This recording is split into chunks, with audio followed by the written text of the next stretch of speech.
Roller এসেছিলো, তো roller এখন নিজেই লেভেল হয়ে গেছে রাস্তার সাইডে।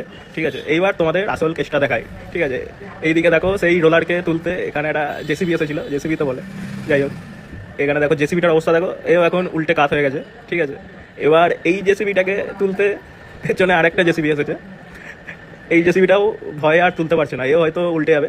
কিন্তু এখানে একটা জিনিস দেখাচ্ছি, কাকাদের সোয়াগ দেখো, ও পৃথিবী উল্টে যাক রাস্তা লেভেল না হোক আর সুখ টান দিচ্ছে বসে। আর